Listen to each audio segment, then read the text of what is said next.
क्या आपको मालूम है कि भगवान शिव को अविनाशी क्यों कहा जाता है?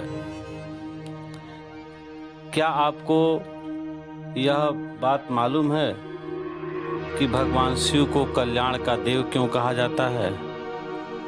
तो आइए इस दो प्रश्नों को मैं आपको सरल ढंग से बताता हूँ। आपको बहुत अच्छा लगेगा, समझ में आएगा मेरी बात।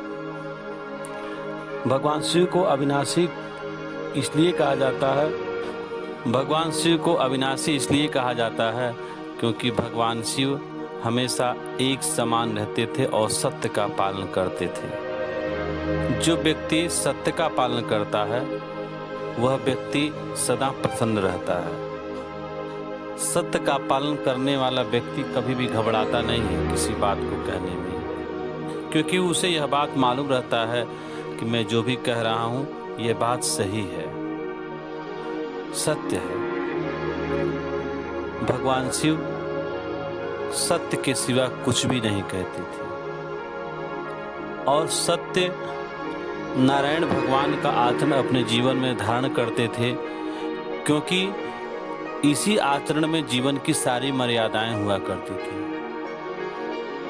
और यही कारण है कि भगवान शिव हमेशा अविनाशी हुआ करते हैं। उनकी आयु कभी घटती नहीं है। जो व्यक्ति सत्यनिष्ठ होता है, जो व्यक्ति सद आचरण पर सदमार्ग पर चलता है, वह व्यक्ति लंबी आयु तक जीता है। वह व्यक्ति सदा स्वस्थ रहता है, सुखी रहता है।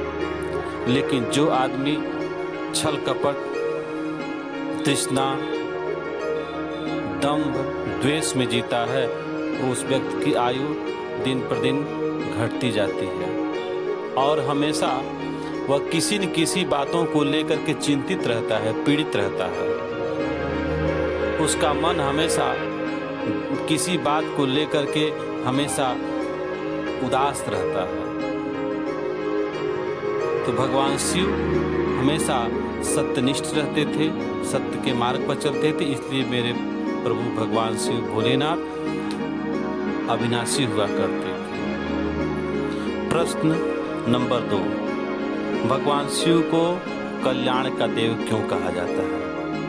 भगवान शिव को कल्याण का देव इसलिए कहा जाता है क्योंकि भगवान शिव अविनाशी थे, आध्यात्मिक थे। जो व्यक्ति आध्यात्मिक होता है, जो व्यक्ति सदा प्रसन्न रहता है, जो व्यक्ति सदमार्ग पर चलता है, वो हमेशा दूसरे के कल्याण को ही अपना उद्देश्य बना लेता है। और जो व्यक्ति दूसरे के कल्याण को उद्देश्य बना करके चलता है, वह उस व्यक्ति का अपना काम स्वतः ही होने लगता है।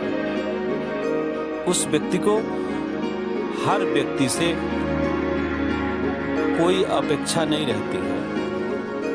वह व्यक्ति हमेशा प्रसन्न भाव से रहता है और दूसरों के कल्याण में ही, दूसरों के हेल्प करने में ही, दूसरों के सहयोग करने में ही उसका अपना भी कार्य हो जाता है और अपने को सुख महसूस करता है।